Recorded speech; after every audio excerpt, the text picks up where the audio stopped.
Eteryje laida Polis ant kalvos. Sveiki, brangieji!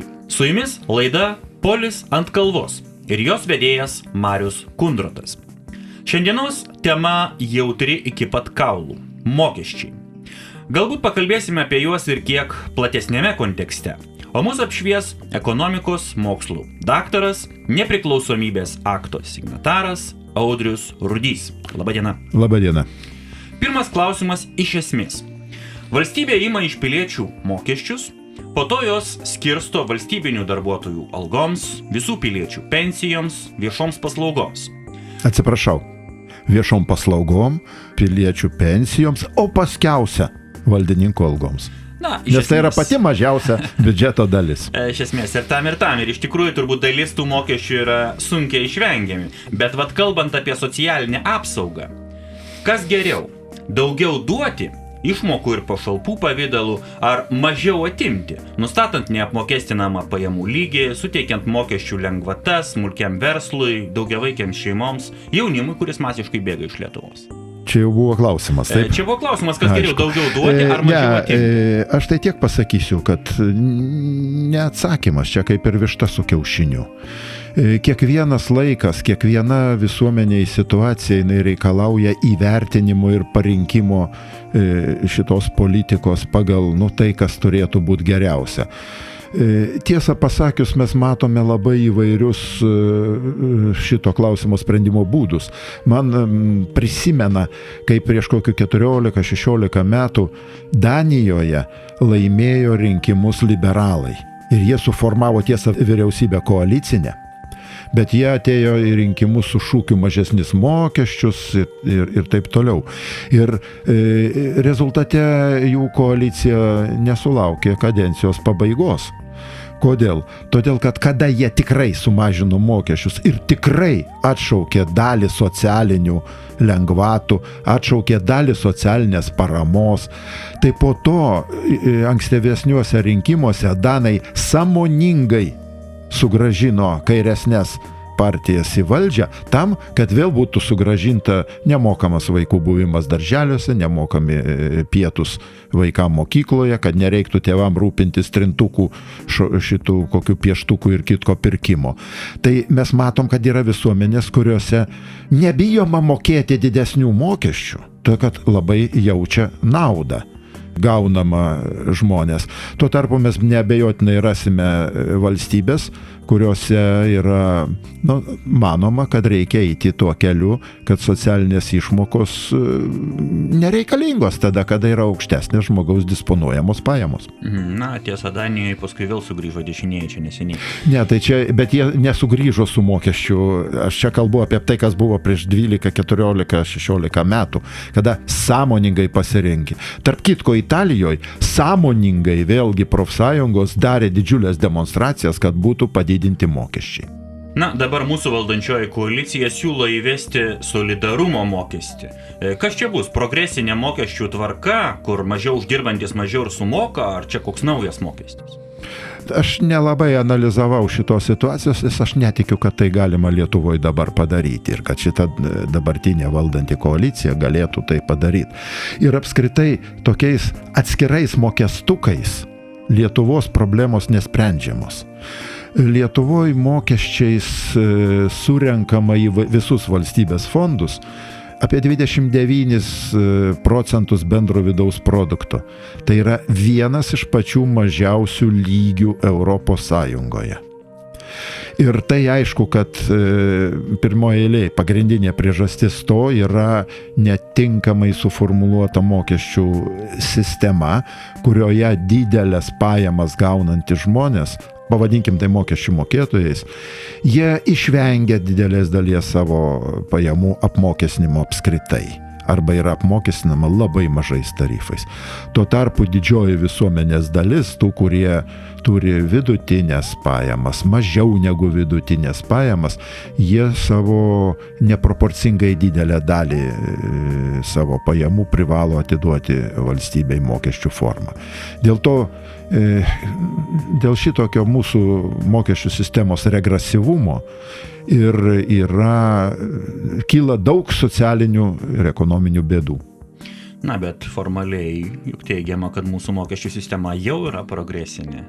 Ne, jinai formaliai ji yra progresinė, bet jeigu mes kalbam apie gyventojų pajamų mokestį, tai mokestis yra progresinis, nes ką reiškia žodis progresinis? Reiškia, kad juo daugiau pajamų gauni, tai tuo didesnę jų dalį atiduodi.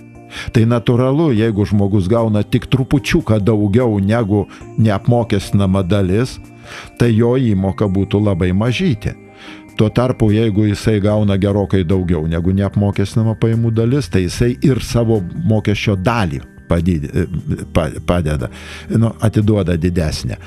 Tačiau šitas progresyvumas gyventojų pajamų mokesčio nekompensuoja nei truputį visos mokesčių sistemos regresyvumo.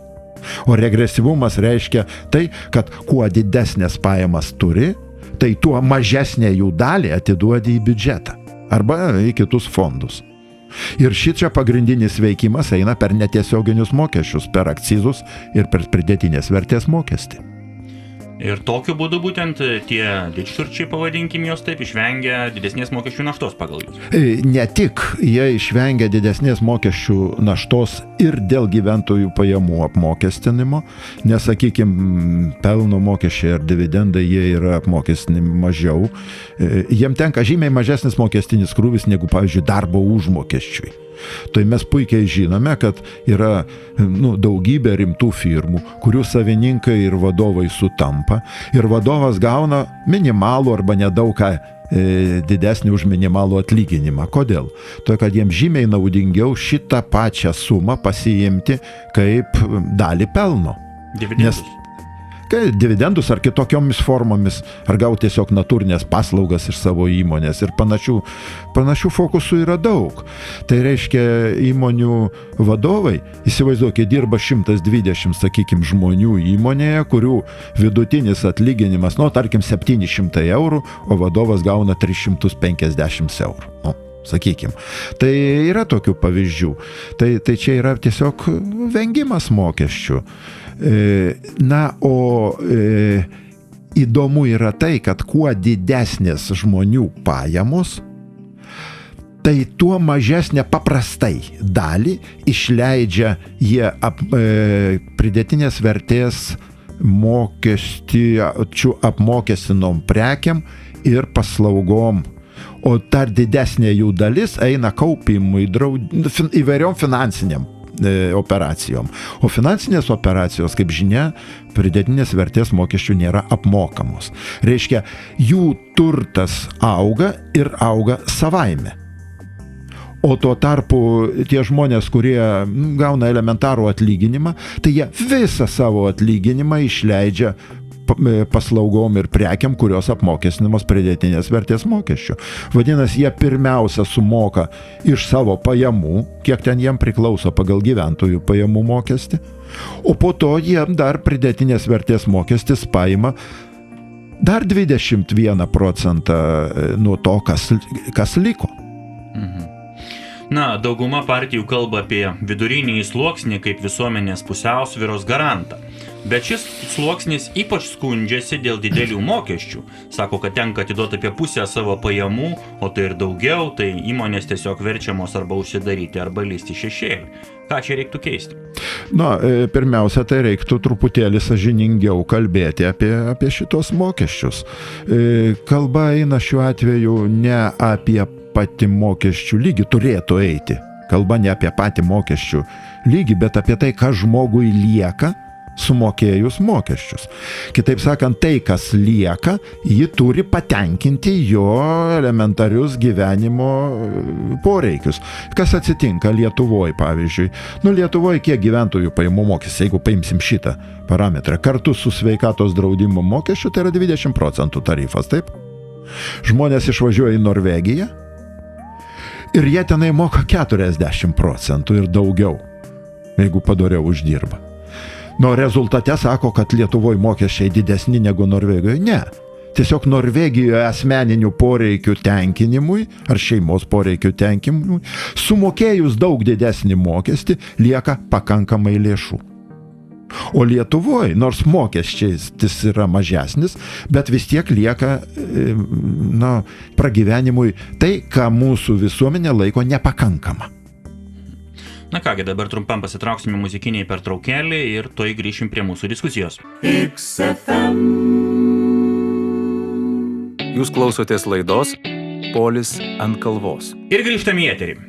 Daug diskusijų kelia turto ir prabangos mokesčiai.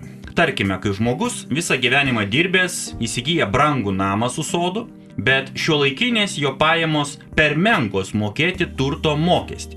Kas lieka? Atimti jo garbingą įsigytą būstą? Ir kas tai, turtas ar prabanga? Neabejotinai tai yra turtas. O prabanga tai yra tada, kaip visuomeniai sutariama, kad nuo kurio momento turtas tampa jau nebe to žmogaus gyvenimo užtikrinimui, bet kažkam daugiau negu vien tik tai paprastas gyvenimas, vidutinis. Tai reiškia šiuo atveju, jeigu net ir labai gražiai, sąžiningai visą gyvenimą kauptas ir uždirbtas turtas paverstas į 8 kambarių namą, 20 arų sklype kur nors Vilniaus centre, o ten gyvena 2 žmonės, sakykim taip, 70 ir 65 metų, tai aš manau, kad tai yra prabanga. Todėl, kad tiesiog tai yra daug daugiau, negu žmonėm vidutiniškai normaliai užtenka kokybiškai gyventi. Ir jūs manot, kad reikia atimti šitą prabangą? Ne, atimti nereikia. Čia jų reikalas. Tiesiog mokestis turi būti, jeigu tai yra turto mokestis, tai yra nesvarbu kilmė turto. Tai yra turto vertė arba kokie nors kiti parametrai. Ir čia šiuo atveju piliečiai yra prieš įstatymą lygus, ta prasme, kad turi ir moki, neturi, nemoki. Čia žmogus visada lieka, jis turi savo pasirinkimo laisvę. Šiuo atveju neturi, nes pajamos ir turtas yra skirtingi dalykai, o dabartinės pajamos gali būti menkos. Taip, tai va jis turi pasirinkimą, gal jis tą namą 8 kambarių parduos ir nusipirks 3, 2 gyvent. Ir tada jam dar liks lėšų, kurios jis galės naudoti savo, ne tik kito namo mokesčiams sumokėti 10-20 metų į priekį, bet dar gali naudoti ir kelionėmis į Palma de Mallorca kas metus. Supratau jūsų poziciją. Jo, čia tiesiog tai nėra mano asmeninė daugiau pozicija, tai tiesiog mokesčių teorijos postulatas. Viena opiausių problemų turbūt yra apskritai gyventojų pajamų ir kainų santykis. Kainos pas mus kai kur jau siekia europinės, o pajamomis vis dar esam gudus posovietinis užkampis. Be viso kito prekių ir paslaugų kainas dar augina jūsų jau paminėti pridėtinės vertės ir akcizo mokesčiai. Savo rėkia pasima tarpininkas, pardavėjas, valstybė, gamintojai beje lieka grašiai, o kainos tokios, kad vargiai beįpirksi. Vat kaip spręsti šią žmonių pajamų problemą? Tai galbūt kainų problema, ne pajamų. Kainų problema taip pat. Jo, tai aiškus reikalas, kad mes esame tauta sąmoningai pasirinkusi laisvos rinkos modelį ekonomikoje ir socialiniam gyvenime. Tai yra vienas dalykas. Antras dalykas. Tauta yra pasirinkusi ir buvusias, ir dabartinės valdančiasias jėgas politinės. O Lietuvoje taip atsitiko, kad visos realiai valdžiusios ir valdančios partijos, politinės jėgos yra liberalios. Nesvarbu, ar jie vadinasi socialdemokratai, ar jie vadinasi konservatoriai, ar jie vadinasi liberalai, visi visą laiką, pradedant nuo 93 metų, vykdė liberalią politiką. Vadinasi, mes turim tos politikos rezultatą. Kainos Lietuvoje išskyrus keletą yra nereguliuojamos. Ir todėl, kada kyla baisiai įdomus diskusijos dėl kalafiorų kainos, prisimenat, čia prieš žiemos pradžioj buvo, tai mane net ir stebina, o ko mes norime. Kiekvienas pardavėjas turi teisę pasiūlyti, padaryti ofertą tam tikros kainos. Ir kiekvienas pirkėjas turi teisę šitą pasirinkti, ar jisai mokės ar nemokės. Tai jeigu Lietuvoje egzistuoja tokios kainos, vadinasi atsiranda kas moka, burba, bet moka. Bet iš kitos pusės, visada galėjo vietoj kalafioro nusipirkti paprastą kopūstą ir išsivirti kopūstienės. Tai, žinot, išskyrus tas kainas, kurios yra reguliuojamos valstybės ir yra valstybinėje priežiūroje, dėl visų kitų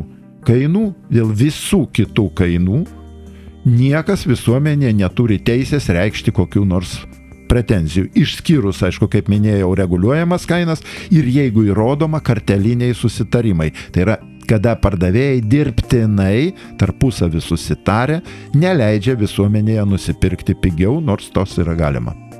O tai apskritai demokratiniai politikoje galima reguliuoti kainas? Aišku, kad galima. Ir tik tai tam reikalingi du dalykai. Pirmas dalykas reikalinga politinė valia ir antras dalykas politinė galia. Tai štai šiuo metu politinės valios rimtai reguliuoti kainas neturi politinės jėgos, tos, kurios tikrumoje apsprendžia Lietuvos dalykus. O politinės galios jos irgi neturi. Kodėl? Todėl, kad vykdo, kaip čia pasakyti, kitų galio centrų užsakymus. Tai yra nesikiškit. Vat jie ir nesikiša. O šiaip tai viskas labai priklauso nuo to, ar turi valstybė, ar valstybėje yra manoma, kad valstybė turi tarnauti visai tautai, visai piliečių visuomeniai, kurie telkiasi šitoj valstybei. Jeigu jinai tarnauja daliai piliečių, tai tada kas, irgi yra valstybė, bet kita dalis kenčia. O kaip ES kontekstas leistų mums reguliuoti kainas ar nelabai? Taip, šiuo atveju mums būtų sunku. Kodėl? Todėl, kad visada atsirastų kažkas, kas apskūstų situaciją Europos institucijom. Bet valstybė, jeigu turi politinę valią, tai aš dar kartą pabrėžiu, būdus rasti galima. Ir tie būdai, ir pagrindiniai būdai gali būti mokestiniai.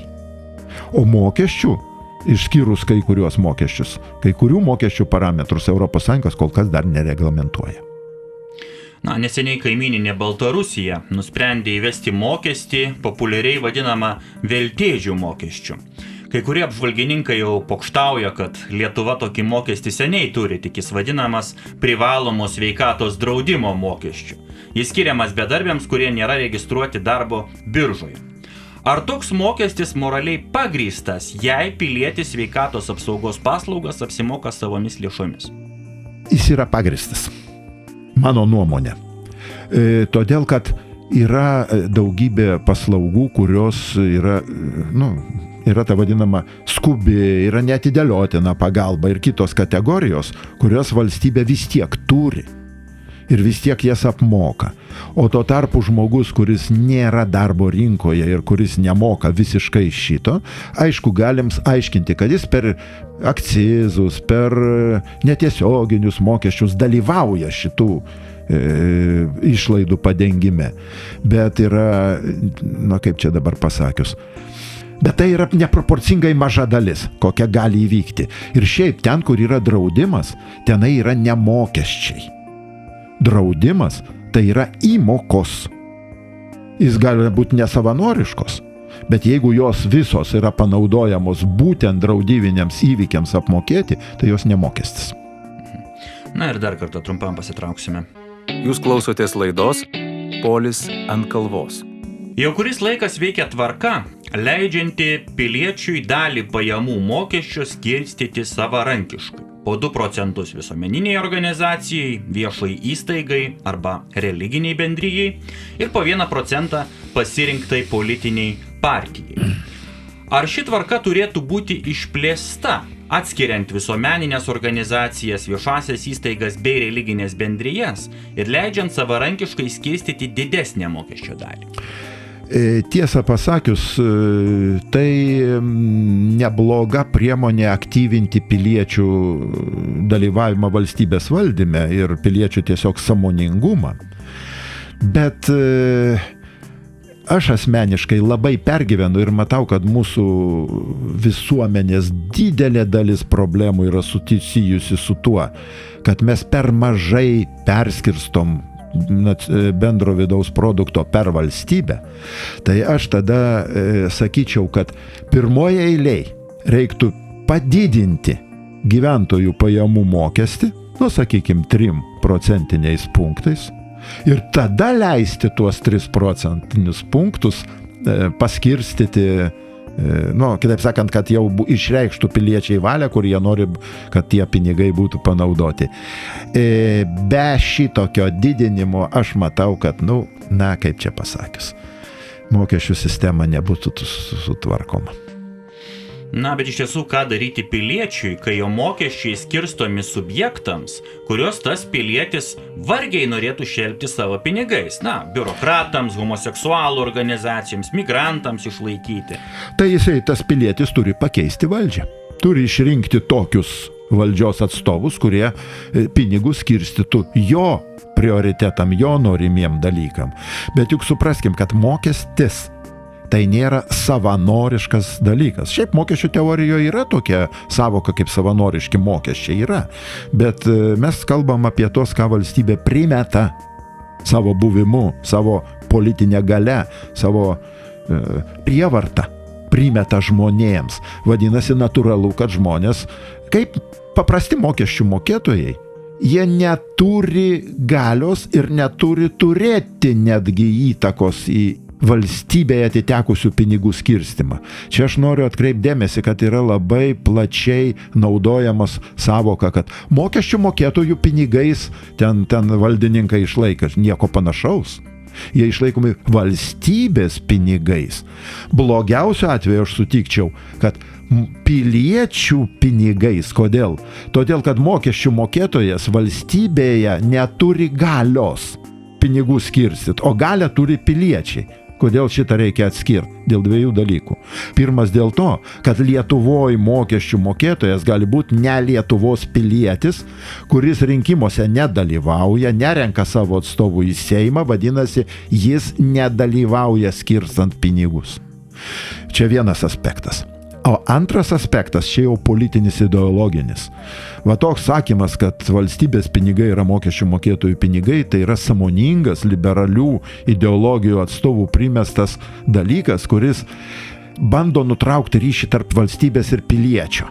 Todėl, kad valstybė ir pilietis yra daug kietesnis, daug tvirtesnis ryšys, daug stabilesnis ryšys negu mokesčių mokėtojas ir pilietis.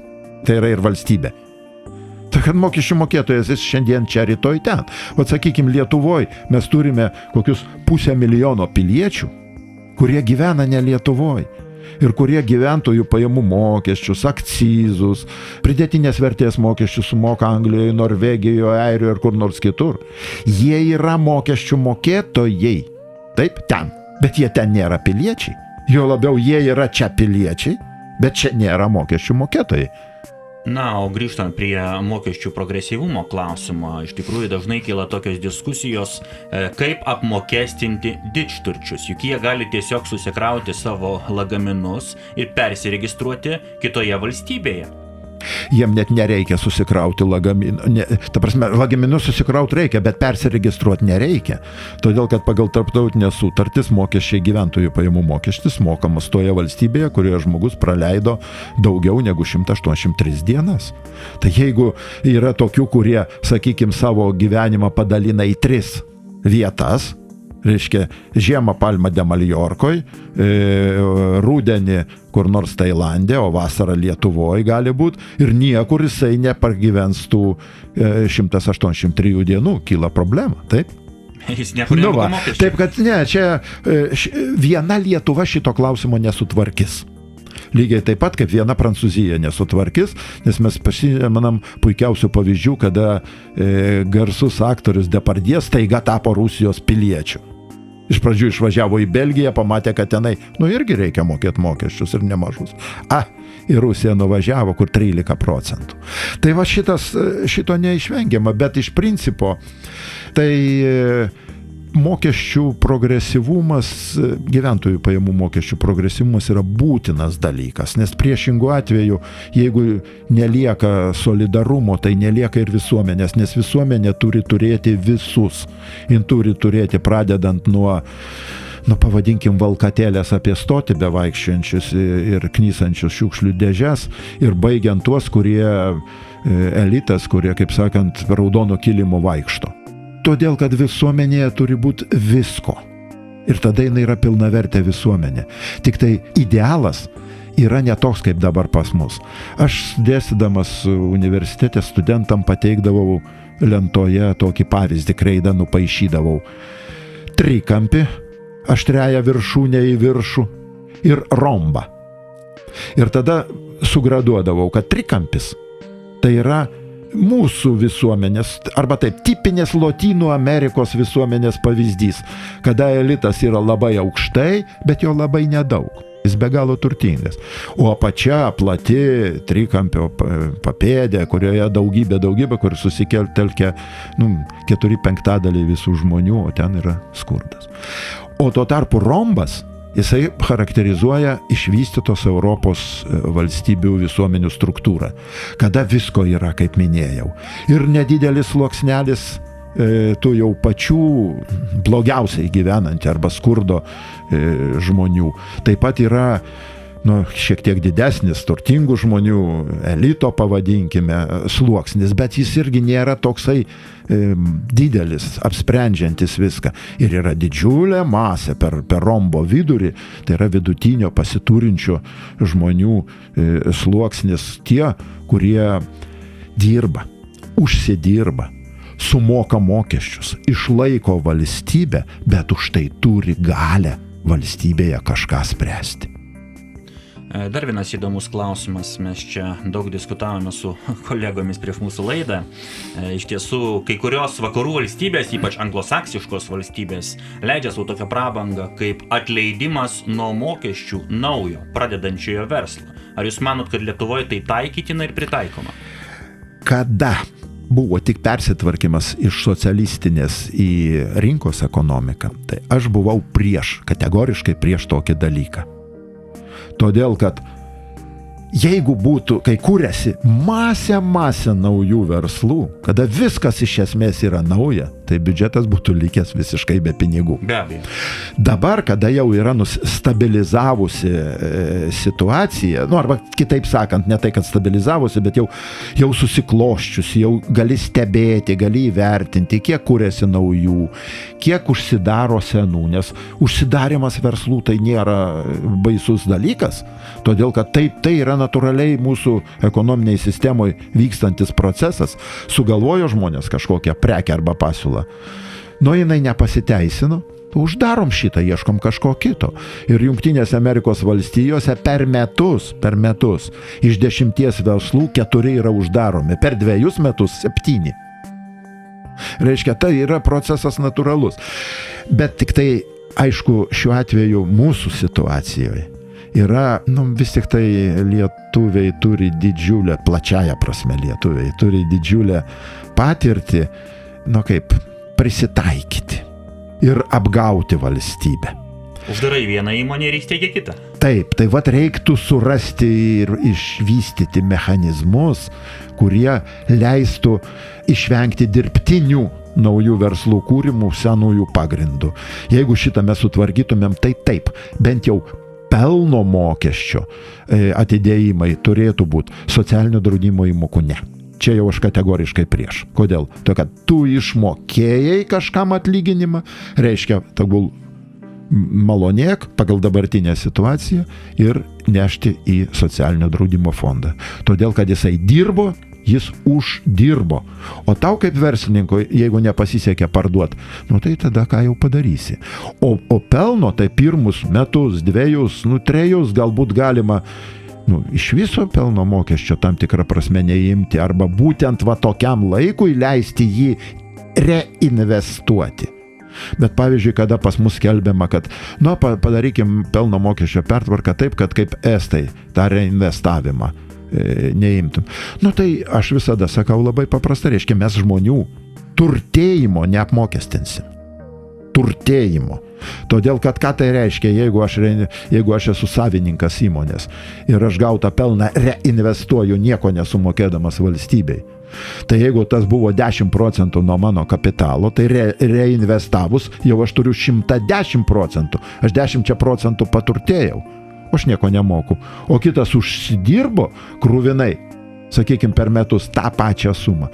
Ir iš jo yra 5% paimta. Na ir turbūt paskutinį kartą pasitrauksim ir grįšim jau apibendrinti. Jūs klausotės laidos Polis ant kalvos. Jūs užsiminėte apie tai, kad norint nustatyti tą vakarietišką tvarką, kur naujos įmonės atleidžiamos nuo mokesčių, reiktų sureguliuoti teisinę sistemą, kad išvengtume manipulaciją. Ar jūs matytumėt kažkokius konkrečius būdus, kaip sureguliuoti teisinę sistemą? Žinot, aš nesu šiuo metu pakankamai gerai įsigilinęs į šiuolaikinės mokesčių administravimo galimybės. Manau, kad jos dabar tikrai yra labai didelės. Ir šiuo atveju reikia peržengti kažkokią psichologinę ribą ir pripažinti, kad vis tik tai mokesčiai yra visuomenės labai svarbus interesas ir tokiu atveju galima tirti ir nustatinėti tame tarpe operatyviniais veiksmais. Tai, kaip jūs minėjot, Mariau, ir teisinis klausimas šiek tiek, bet kartu šiek tiek ir administravimo, tai yra veiksmų klausimas. Šiuolaikinė skaitmeninės technologijos, jos labai daug ką atidengia ir labai daug ką leidžia. Šios kadencijos Seimas grįžo prie dvigubos pilietybės klausimų. Ar tai reiškia, jog toks pilietis turės įsipareigoti abiems, o daugybinės pilietybės atveju ir kelioms valstybėms, įskaitant mokesčių sritį? Neturiu aš atsakymo į šitą klausimą dėl gyventojų pajamų mokesčio. Šiaip yra pasaulyje visa sistema dvigubų mokesčių išvengimo ir tarpusavio pagalbos mokesčių sistemai sutarčių, kurias, reiškia, pasirašo valstybės. Tiek dvišalių pagrindų, tiek daugiašalių. Kiek aš atsimenu, yra dvi pagrindinės sistemos. Viena tai yra susijusi su pilietybė, kita su rezidencija. Pavyzdžiui, jeigu yra nekilnojamas turtas, tai nepriklausomai nuo to savininkas, kokios valstybės piliečių ir kelių valstybių piliečių bebūtų, jisai būtinai, tai yra apmokestinama turto buvimo šalyje. Pavyzdžiui, Jungtinės Amerikos valstijos laikosi labai kietai principo, kad jų piliečiai pirmiausia turi sumokėti Jungtinės Amerikos valstijoms, kur bebūtų. Ir tarkim, yra ištisos kategorijos žmonių, kurie Jungtinės Amerikos valstijose nebuvo po 70 metų, po 60 metų. Kažkada jaunystėje išsikėlė, bet jie gyvena kažkokiose salose, jiem ten gerai, jiem ten išlaidos mažos, bet jie nebegali įvažiuoti į Jungtinės Amerikos valstijas, nes jie yra įsiskolinę už 10 mečius. Suprantat? Ten nepaliekama. Kita sistema yra, kurią taiko dauguma pasaulio šalių, aš jau šiandien minėjau, tai yra rezidencijos sistema, tai yra tada moki gyventojų pajamų mokestį. Vėlgi ne tai, kur tu esi pilietis, bet kur tu praleidai daugiau negu pusę metų. Tai yra didžioji dalis tų dvigubų apmokestinimo išvengimo sutarčių numato va šitą tvarką. Tai čia irgi turbūt su pilietybė nesusijęs reikalas, bet su pilietybė susiję kiti dalykai. Su dviguba pilietybė, daugybinė pilietybė. Tai faktiškai vėlgi yra liberalios ideologijos globalizavimo, ideologijos realizavimo, diegimo praktika, kuri tiesiog naikina žmonių santykį su valstybe. Padaro jį vietoj esminio santykio, kad vienas žmogus, viena valstybė, ir padaro, kad tas pats žmogus gali būti dviejose, trijose, o kažkokioj valstybėje gali būti ir įvairių šalių piliečiai. Ir dar priedo, kada iš viso Europos Sąjungoje daroma, kad net nepiliečiai gali balsuoti formuodami vietos ir šalies valdymo institucijas. Tai va šitas procesas čia ne tiek mokestinė prasme yra pavojingas, kiek pilietinė, kiek valstybinė, kiek tautinio išlikimo prasme. Na ir bendras klausimas. Kaip turėtų keistis visa Lietuvos mokesčių sistema, kad gausėtų darbo vietų, augtų šeimos, mažėtų skurdas ir emigracija?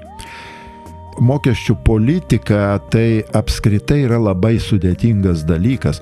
Aš prisiminiau žymaus prancūzų valstybininko Colberto pasakymą, kad sako, mokesčių politika tai yra toks pats menas, kaip ir žąsų pešimo menas. Reikia gauti kaip galim daugiau pūkų, sukeliant kaip galint mažiau gagenimo.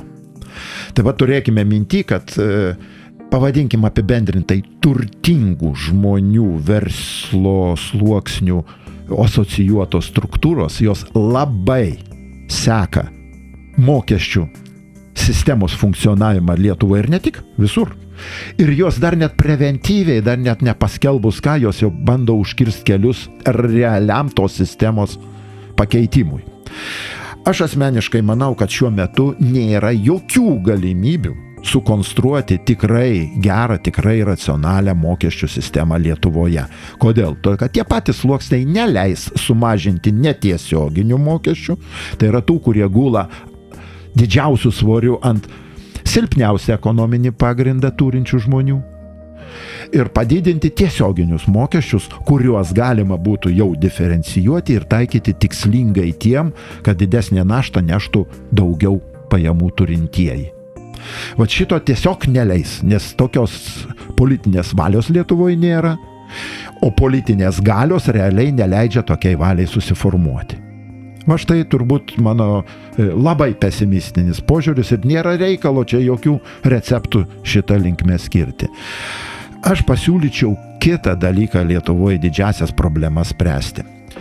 Lietuvoje dirbančių žmonių darbo našumas sudaro maždaug 75% nuo ES vidurkio. Vidutinis Lietuvoje darbo užmokestis sudaro 45% nuo vidutinio ES vidurkio. Vadinasi, Lietuvoje eksploatacijos lygis, arba taip, išnaudojimo, jeigu jau norime, lygis yra 30 procentinių punktų didesnis, aukštesnis negu ES. Tai kaip iš mūsų valstybės nebėgs žmonės? Aš juk ir anksčiau šitoj laidoj sakiau, kad Norvegijon bėga. Ir nors ten mokesčiai didesni ir žymiai didesni, bet lieka gyvenimo lygiui palaikyti daug daugiau. Todėl dabar mums koncentruotis reiktų galbūt ne tiek rimtam dideliam mokesčių sistemos pertvarkymui, nors tas irgi reikalinga. Bet jeigu atsirastų politinė valia priversti Lietuvoje darbdavius, visus darbdavius, pradedant valstybę, baigiant, nežinau, nors 2-3 samdomus darbuotojus turinčius darbdavius, priversti kelti darbo užmokestį. Kokie būtų dideli pliusai valstybės ir visos visuomenės mastu. Pirmas dalykas kiltų moki paklausa. O moki paklausa yra savaiminis stimulas verslui. Reiškia, jeigu moki paklausa kyla, tai tada ir verslui atsiranda galimybės plėtotis. Bendras vidaus produktas auga. Taip? Vartojimas pagaliau. Tai būtent moki paklausa tai ir yra vartojimas. Dabar ką jis veikia? Pirmoje eilėje jisai veikia tuos, kurie čia gamina, čia parduoda. Čia teikia paslaugas. Antras dalykas, jie aprūpina tuos, kurie iš kitur importuoja. Suprantat, reiškia, tai irgi nemažas sluoksnis žmonių, kurie atveža tai, kas Lietuvoje negaminama. Bet jeigu yra poreikis, tai tada vis tiek, 1/5, 1/6 tos vertės lieka Lietuvoje.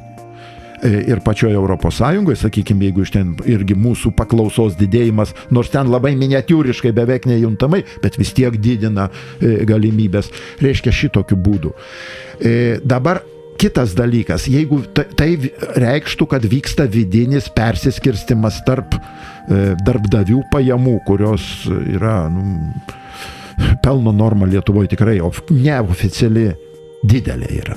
Tai va štai jinai tiesiog daugiau pinigų būtų išleidžiama Lietuvoje, gerėtų mokesčių surinkimas, būtų mokestinės pajamos didesnės, gerėtų galimybės valstybės didėtų socialinių išmokų, socialinės paramos ir mažėtų stimulų mesti Lietuvą vardan kitos valstybės.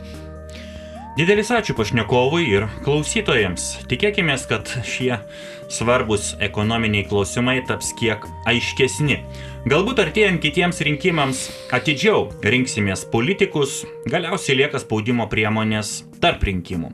Būkime sąmoningi, būkime aktyvūs. Iki naujų susitikimų, viso geriausio. Sudie.